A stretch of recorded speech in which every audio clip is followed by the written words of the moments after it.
கும்பிட்டு வணக்கம் கூறுகிறோம். கூடியிருக்கும் பெரியவர்களெல்லாம் கும்பிட்டு வணக்கம் கூறுகிறோம்.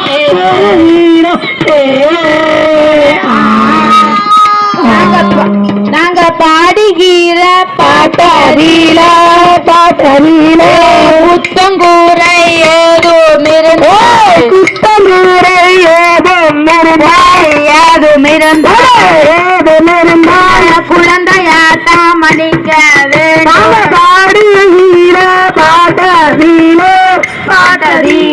குத்தங்கூரை ஏதும் இருந்தால்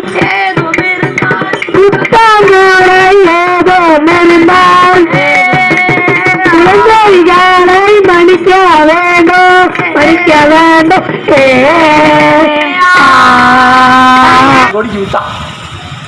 உலகத்திலேயே 132 கோடி ஜனத்தொகை இருக்கிற நாட்டில் சொந்த விமானம் இல்லாத நாடு இந்தியா.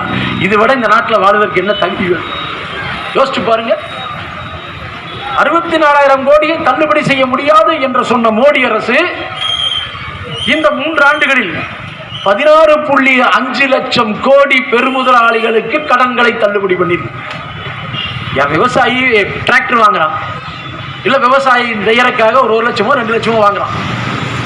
அதை கட்டவில்லை என்று சொன்னால் ரிலையன்ஸுடைய பவுன்சர்களை அனுப்பிச்சு வீட்டில் இருக்கிற வண்டியை தூக்கிட்டு வா, பொண்டாட்டி எழுத்துல இருக்கிற செயினை தூக்கிட்டு வா, அம்மாவோட தாலியாக எடுத்துட்டு வான்னு சொல்றான்.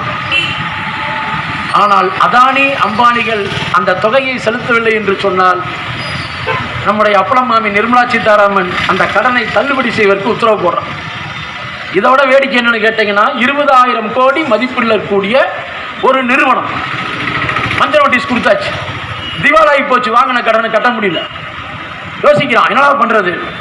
வங்கி சொல்லிட்டு ஏலத்துக்கு விடுறான். ஏலத்துக்கு விடுகின்ற பொழுது அந்த கம்பெனியை, அந்த தொழிற்சாலையை 5,000 கோடிக்கு ஒருத்தர் எடுக்கிறார். அரசாங்கம் கொடுத்துருது, பரவாயில்ல, 5,000 கோடி கிடைச்சது லாபம். 15,000 கோடி மக்களுடைய வரி பணம் போச்சு. 5,000 கோடி கிடைச்சிருச்சுல்ல. இங்கதான் ட்விஸ்ட்.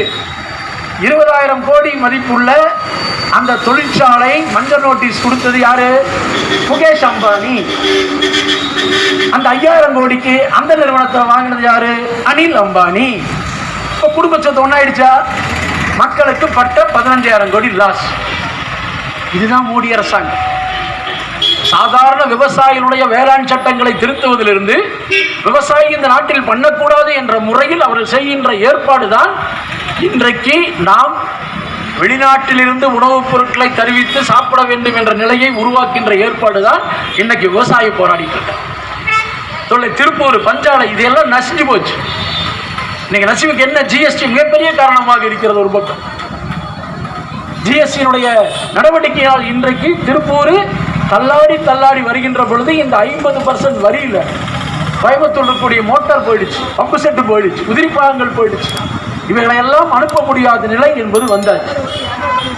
உலகமயம், தாராளமயம், தனியார் மையம் வருகின்ற பொழுது அவர்கள் கைப்பற்றுகின்ற மிகப்பெரிய துறையாக பார்த்தது பொதுத்துறை தான். எப்படி விமானத்தை கைப்பற்றினாங்களோ, ரயில்வே கைப்பற்றினாங்க, வங்கியை கைப்பற்றினாங்க, இன்சூரன்ஸை கைப்பற்றினாங்க. இன்சூரன்ஸ் இவ்வளவு நாளா போராடி தாக்கி வச்சிருந்தோம். எல்ஐசி மிகப்பெரிய சொத்து. என்ன நிலைமை எல்ஐசியில 100% பங்குகளை நீ கொடுத்துடலாம் முடிவு பண்றான். ரிலையன்ஸ் ஏற்கனவே எல்ஐசி இன்சூரன்ஸ் நடத்தி முடியல, டாடா நடத்தி முடியல, பிர்லா நடத்தி முடியல. ஆனால் இன்றைக்கு எல்ஐசியில பல்லாயிரக்கணக்கான கோடி சொத்துக்களை கொள்ளையாடுவதற்கு அனுமதிக்கின்ற ஏற்பாடு வந்தாச்சு. ரயில்வே துறை காஷ்மீரையும் கன்னியாகுமரி வரைக்கும்